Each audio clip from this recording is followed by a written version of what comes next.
ये हमारी वंदे भारत एक्सप्रेस। तो ऐसा सा हमारा ब्रेकफास्ट हो रहा साले। ये रहा केक और ये कम्प्लीटली वेज केक है, ऐसा तो इसके ऊपर लिखा है। कुछ बेहतरीन से व्यूज़ और मज़ा आने वाला है इस वीडियो में, तो वीडियो में बने रहें। ये है मोक्षधाम गया धाम का जंक्शन रेलवे स्टेशन। यस, हम फ़िलहाल अभी गया जंक्शन में और हमारा अभी यहाँ पे ट्रेन है। फ़िलहाल हम यहाँ पे खड़े हुए हैं। अराउंड कितना बज रहा है? अभी तो सिर्फ 9:09 हुआ है। 10 बजे हमारा ट्रेन है। चलते हैं अंदर, मज़ा आएगा। गया जंक्शन को काफ़ी खूबसूरत कर दिया इन्होंने। देखिए गौतम भगवान को कैसा बनाया इन्होंने। व्यू तो काफ़ी अच्छा बना दिया गया का। गया जंक्शन है, देखो अच्छा सा बनाया है इन्होंने।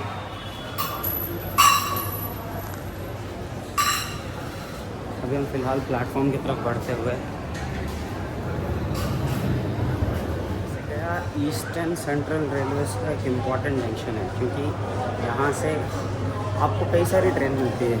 पटना, वाराणसी, प्रयागराज, बहुत सारे राजधानी यहाँ से आते हैं। जैसे कि अपने को पटना राजधानी मिलती है यहाँ से।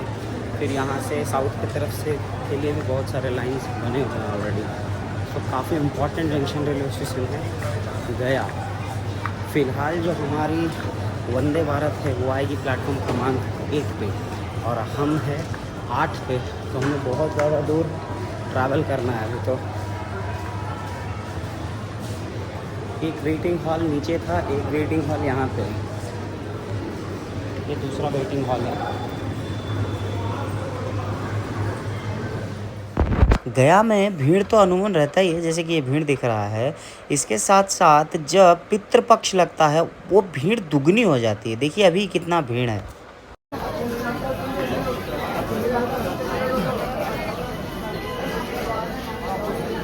काफ़ी ज़्यादा रश है, ठीक ठाक सा रश है। और ये देखिए हम जा रहे हैं प्लेटफॉर्म क्रमांक 1 पे। रश देखिए यहाँ पे प्लेटफॉर्म नंबर 1 कितना रश है। देखिए कितने लोग खड़े हैं यहाँ पे। प्लेटफॉर्म नंबर 1 पे हमारी ट्रेन थी, मगर देखिए प्लेटफॉर्म नंबर 1 का तोड़ के क्या है। अभी हम प्लेटफॉर्म नंबर 2 पे हम जाएंगे। मतलब यही है प्लेटफॉर्म नंबर 2, ये प्लेटफॉर्म नंबर 2 है, यहीं पे ट्रेन आई है।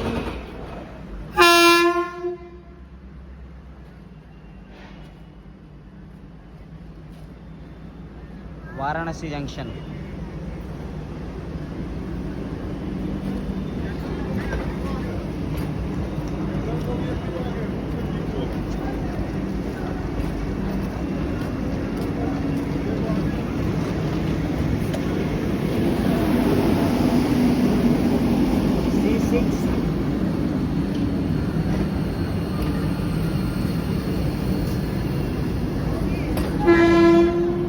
चलिए अंदर चलते हैं। ट्रेन का जो है यहाँ से डिपार्चर हो चुका है। गया से अराउंडली हम निकले हैं 10:01 पे हमारा यहाँ से डिपार्चर हो चुका है। और फिलहाल हम वाराणसी की तरफ बढ़ते हुए एंटर करते हुए हम शूट नहीं कर पाए, क्योंकि बहुत लोग ऑन बोर्ड और डी बोर्ड हो रहे थे। प्लस ज़्यादा देर का समय नहीं रहता है वंदे भारत में चढ़ने के लिए, उतरने के लिए, क्योंकि ऑटोमेटिक गेट क्लोज हो जाते हैं, जो कि अच्छा सिनेरियो रहता, लेकिन मैं कैप्चर नहीं कर पाया। 2 ही स्टॉपेज है हमारे लिए, सासाराम, डीडीयू के बाद डायरेक्ट हम वाराणसी में उतरेंगे, जो कि बहुत अच्छी बात है। कंपार्टमेंट है, हमने सीट अलाउड हुआ है 18 नंबर।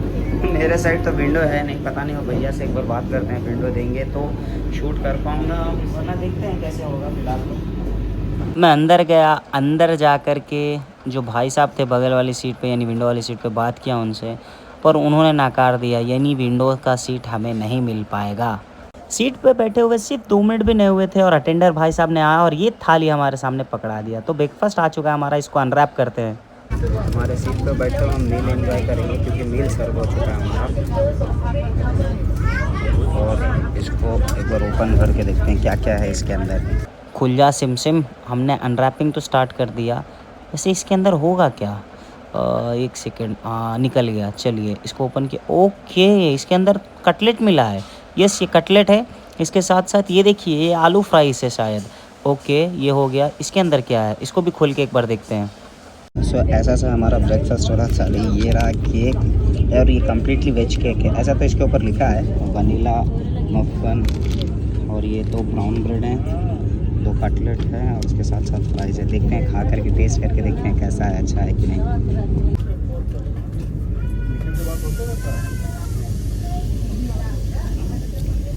वो भी ठीक ठाक ही है। फ़्राइज़ की बात करें, फ़्राइज़ भी ठीक ही निकला, पर हाँ प्रॉब्लम ये था कि मतलब पूरा खाना ही ठंडा था। तो मैं मतलब एक्सपेक्ट कर रहा था कि गर्म मिलेगा। बाय द वे मैं एक बात बता दूं कि मैं पहली बार वंदे भारत में ट्रैवल कर रहा हूँ, इसलिए मेरे को कुछ पता नहीं है। और फ़िलहाल ये ब्रेड के साथ में संघर्ष करते हुए, ओके ये ब्राउन ब्रेड है तो मतलब टेस्ट थोड़ा ऑकवर्ड लग रहा था इसका, क्योंकि एक ब्राउन ब्रेड था इसलिए। और इसके साथ उन्होंने बाय द वे एक जाम भी दिया अप्लाई करने के लिए, पर जाम मैं ज़्यादा प्रेफर करता नहीं हूँ, मेरे को थोड़ा ज़्यादा स्वीटिश लगता है, इसलिए मैं उसको प्रेफर नहीं करता हूँ। गुड रेटिंग देंगे इसको 8 मिनट।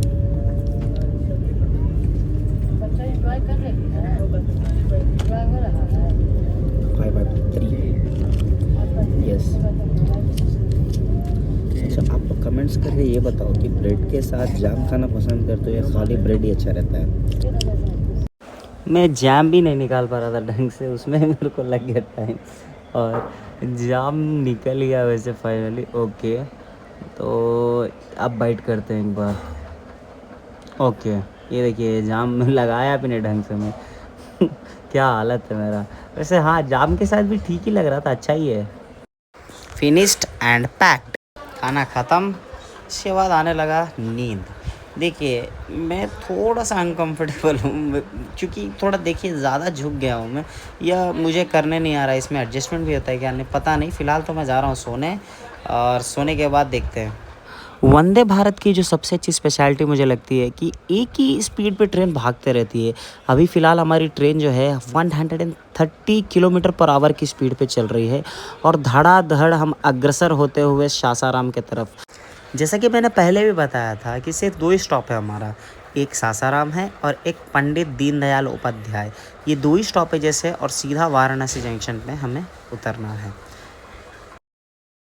फर्स्ट करके सिर्फ 10 मिनट हुए थे, और ये देखिए हमारी चाय आ चुकी है। अटेंडर भैया ने गर्म पानी के साथ साथ प्रीमिक्स पाउच दिया था, उसमें मैंने उसको फाड़ा, मिलाया प्रीमिक्स को, और मिला करके देखते हैं इस बार इसको टेस्ट करके। टेक्सचर तो आ गया वैसे चाय का, अब इसको पीना बाकी है।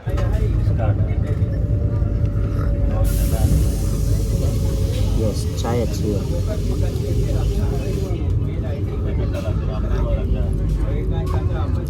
डिसेंट सा स्वीट है, और जिंजर का भी फ्लेवर अच्छा आ रहा है, अच्छी है चाय।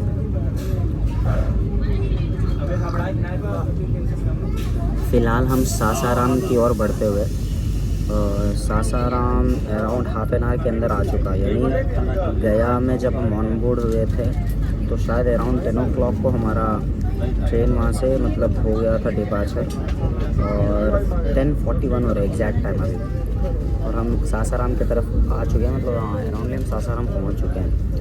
फिर ज़्यादा दूर का है नहीं, सासाराम के बाद फिर नेक्स्ट स्टॉप, फिर उसके बाद डीडीयू के बाद सीधा वाराणसी को हो जाएगी।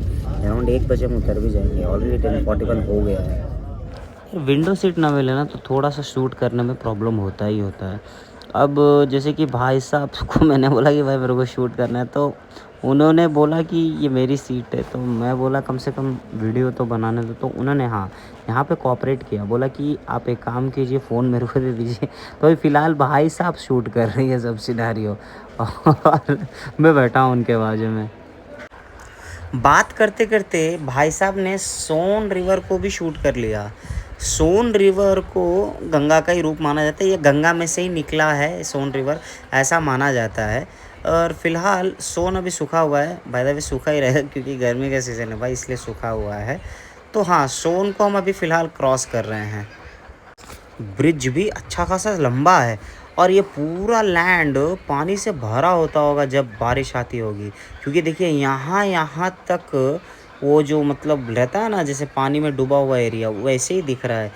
हाँ, अब वो साइड देखिए रोडवेज चल रहा है उधर। रोडवेज का भी बहुत बड़ा ब्रिज है और ये रेलवेज का भी बहुत बड़ा ब्रिज बना हुआ है। इस एरिया को ध्यान से देखिए, यहाँ पे पानी ठीक ठाक भरा हुआ है यार। मेरे को लगा कि ये पूरा एरिया ही सूखा होगा, लेकिन देखिए यहाँ पे पानी भरा हुआ है, अच्छा खासा है पानी इसमें। ये देखिए अच्छा खासा क्या, बहुत सारा पानी है भाई। और ब्रिज की लंबाई देखिए भाई साहब, अभी जाएगी तो ख़त्म होगी। ये देखो अब आए हैं हम क्रॉसिंग ख़त्म करते हुए ब्रिज को। ओके, अब आए लैंड पे।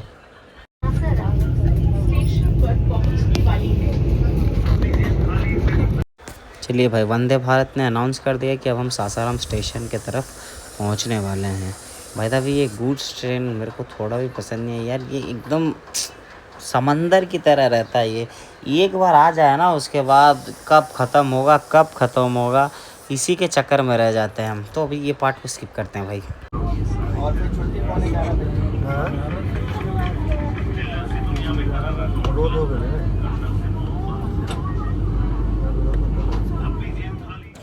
जिस हिसाब से लक्षण दिखाई दे रहे हैं ट्रेन के, तो शायद हम बहुत करीब हैं सासाराम के, ऐसा लग रहा है। जैसे फ़िलहाल सामने फिर एक गुड्स ट्रेन आ गया। ओके, तो ये आ गया, देखिए सासाराम आ गया। और सासाराम की स्पेशलिटी के बारे में बात करें तो मेनली ये बिहार को कनेक्ट करता है कलकत्ता से और दिल्ली से। यहाँ से आपको दिल्ली और कलकत्ता के लिए बहुत सारे ट्रेन मिल जाएंगे। साथ ही साथ इस स्टेशन में 7 मेजर प्लेटफॉर्म्स हैं, जिनमें डेली 100 ऑफ ट्रेनों का हॉल्ट होता है, यानी डेली 100 ट्रेन यहाँ पे रुकते हैं। पटना के लिए भी आपको यहाँ से ट्रेन मिल जाएंगे, और भी अलग अलग देश के हिस्सों के मेन सिटीज़ के लिए भी यहाँ से ट्रेन आपको मिल जाएंगी। सासाराम मेनली बहुत सारे बच्चों के कोचिंग का एक हब है, यानी नियरली यहाँ पे थाउजेंड्स ऑफ स्टूडेंट पढ़ते हैं। सो इसीलिए ये एक बहुत इम्पॉर्टेंट सिटी है और बहुत इम्पॉर्टेंट जंक्शन रेलवे स्टेशन है एक इंडियन रेलवेज़ का। देखिए भाई, मेरी सलाह यही रहेगी कि अगर आप वंदे भारत में ट्रैवल कर रहे हो और अगर आपको एक निर्धारित स्टॉप पे ही जाना है, तो आप बिल्कुल नीचे ना उतरें। फ़िलहाल मैं भी नीचे उतरने के मूड में नहीं हूँ, क्योंकि बाहर जो गर्मी है वो बहुत ज़्यादा है। प्लस ये जो लोग दिखाई दे रहे हैं, ये पूरे वंदे भारत में चढ़ने के लिए ही हैं। गेट कब बंद हो जाए इसका कोई ठिकाना नहीं है। सासाराम पे हमारी ट्रेन पहुंच चुकी है। बहुत लोग डीबोर्ड हुए, बहुत लोग ऑनबोर्ड भी हुए हैं यहाँ पे। फ़िलहाल मैं बाहर इसलिए नहीं जा रहा हूँ क्योंकि हमारी ट्रेन खुल चुकी थी। सिर्फ 2 मिनट्स में खुलना, चढ़ना, बंद करना, इसलिए बाहर का शोर उतना वर्थ नहीं है और लॉजिकली भी पॉसिबल नहीं है। सो इसलिए मैंने अवॉइड किया। फायदा कि नेक्स्ट स्टॉप है DDU में अगर चांस मिलेगा तो रोज़ दिखाऊँगा।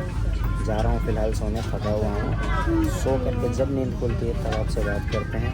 फ़िलहाल वीडियो में बने रहिए। सासाराम क्रॉस करके 5 मिनट ही हुए थे और हमारा दोपहर का लंच जो है आ चुका है, वो भी DDU से पहले। मेरा हमारा लंच, तो इस पर ओके, ये राइस है शायद, नहीं लिखा हुआ है राइस ही है ऐसे। राइस हो गया। नेक्स्ट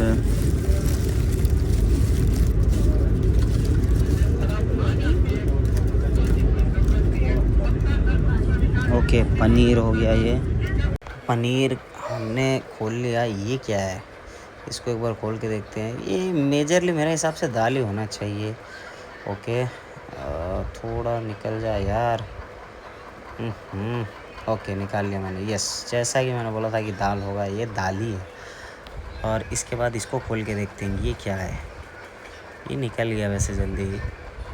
ओके भाई, इन्होंने गुलाब जामुन दिया है, बहुत अच्छा। ओके, नेक्स्ट ये मेरे हिसाब से आलू की फ्राई है शायद। यस, आलू फ्राई है वो।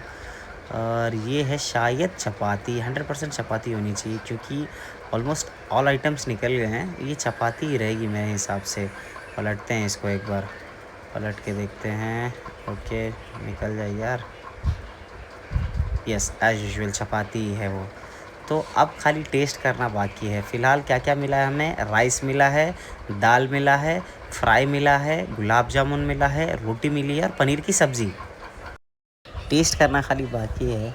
फ़िलहाल मैं इसलिए ही मुस्कुरा रहा हूँ क्योंकि खाना खा के ज़्यादा देर हुआ नहीं था और फिर खाना खाने बैठ गया मैं।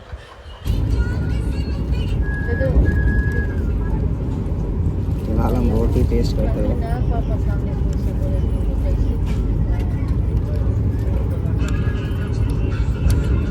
रोटी उतना कोई नरम नहीं है, कड़ी की टाइप है।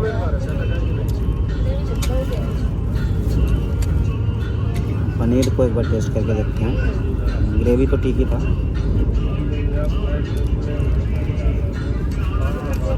पनीर भी ठीक है, सॉफ्ट सा।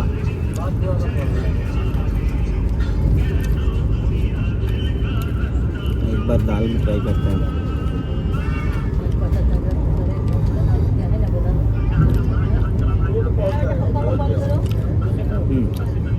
दाल भी अच्छा है।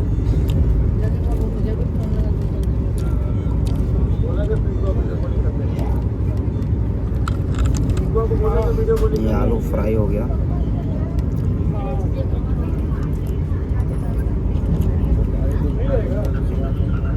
आलू फ्राई में नमक थोड़ा कम है।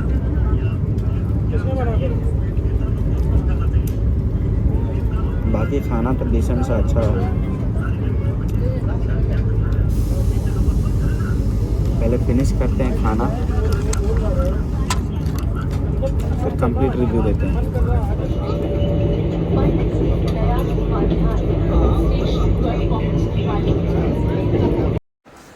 देखिए, वंदे भारत ने खुद बता दिया कि अब वो डीडीयू की तरफ पहुंचेगी।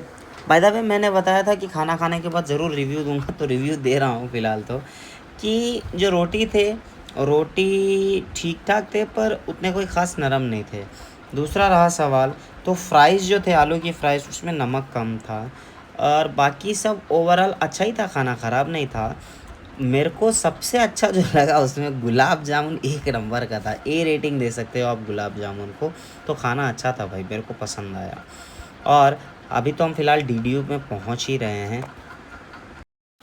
ओके, इन सब इंजनों को देखकर लगने लगा कि अब हाँ डीडीयू आने वाला ही है। शायद 1 या 2 मिनट में डीडीयू हम पहुंच भी जाएंगे। इसलिए देखिए इतना सारा इंजन यहाँ पे खड़ा हुआ है। बाप रे बाप, WAG9 भरे पड़े हुए हैं। ये देखिए एक और WAG9, कितने WAG9 गए, बाप रे बाप। ओके, तो फाइनली हम डीडीयू पहुंच चुके हैं और डीडीयू की स्पेशलिटी के बारे में बात करते हैं। अब डीडीयू की इम्पोर्टेंस ये है कि ये एशिया का लार्जेस्ट मार्शलिंग यार्ड है, इंडिया का नहीं, एशिया का लार्जेस्ट मार्शलिंग यार्ड है। डेली यहाँ पे 400 से 500 ट्रेन रुकती है और ईस्टर्न लाइन का मतलब ईस्टर्न लाइन को जो जाने वाली लाइन होती है, ये मेन लाइन यहीं से निकलती है। जनरली हावड़ा, गया और दिल्ली लाइन यहाँ पे ज़्यादा मिलती है और ट्रेन भी बहुत सारे मिलती हैं। और यहाँ पे ऑलमोस्ट वंदे भारत रुकती है, राजधानी रुकती है और दुरांतो एक्सप्रेस भी रुकती है। इस स्टेशन को बनाया गया था 1862 में। पहले आपको पता ही होगा कि डीडीयू का नाम था मुगल सराय। दीनदयाल उपाध्याय नाम ऑनर में रखा गया जनसंघ लीडर, जिनका नाम भी दीनदयाल उपाध्याय था। और एक बात बता दूं, इम्पॉर्टेंट बात, पता है या नहीं पता है, काफ़ी लोगों को पता भी हो सकता है, नहीं भी हो सकता है, जो लाल बहादुर शास्त्री थे, जो इंडिया के सेकंड प्राइम मिनिस्टर थे, वो यहीं से थे, यानी डीडीयू से ही थे वो। कमेंट्स करके ज़रूर बताना आपको पता था कि नहीं पता था इसके बारे में। थोड़ी सी आंख लग गई मेरी, इसीलिए मैं कवर नहीं कर पाया। डीडीयू से हमारा डिपार्चर हो चुका है। बाय द वे, डीडीयू में ट्रेन रुकी, एक अराउंड 10 मिनट्स तक स्टॉपेज था वंदे भारत का। इसी बीच में बहुत से ट्रेन आए होंगे, गए होंगे, पर मैं तो सोया हुआ था, पता नहीं, उनको कवर नहीं कर पाया मैं। और डीडीयू के बारे में ऑलरेडी हमने आपको बता दिया कि कैसा इम्पोर्टेंट जंक्शन रेलवे स्टेशन है। फ़िलहाल डीडीयू को हम पार कर रहे हैं और डीडीयू को क्रॉस करने के बाद सीधा हम वाराणसी जंक्शन पे उतरेंगे। डीडीयू से देखा जाए तो 41 किलोमीटर ही है वाराणसी जंक्शन, ज़्यादा दूर नहीं पड़ता है वाराणसी जंक्शन यहाँ से। तो जिस हिसाब से स्पीड है, around 60 to 70 kilometre per hour की स्पीड पे हम चल रहे हैं। थोड़ा और बढ़ जाएगा, ये बात तो पक्का फिक्स है। तो हम बहुत जल्दी पहुंच जाएंगे मेरे हिसाब से, तो हाफ एन आवर मैक्सिमम पहुंच जाएंगे हम। भैया आधा घंटे की भी ज़रूरत नहीं पड़ी, अराउंड 15 to 20 मिनट्स ही हम पहुंच चुके हैं वाराणसी जंक्शन। ये देखिए, ये वाराणसी जंक्शन का ही स्टार्टिंग पॉइंट है। ऑलरेडी ट्रैक्स दिखाई देने लगे बहुत सारे। यस, और एक सेकंड, आ गया, ऑलमोस्ट आ गया। यस, आ चुका है फाइनली, ये वाराणसी जंक्शन ही है। ये देखिए ऑलरेडी एक ट्रेन लगी हुई है वैसे यार प्लेटफॉर्म पे, WP7 है, कोई सुपर फास्ट एक्सप्रेस ही दिखाई दे रहा है वो। Yes, Varanasi junction.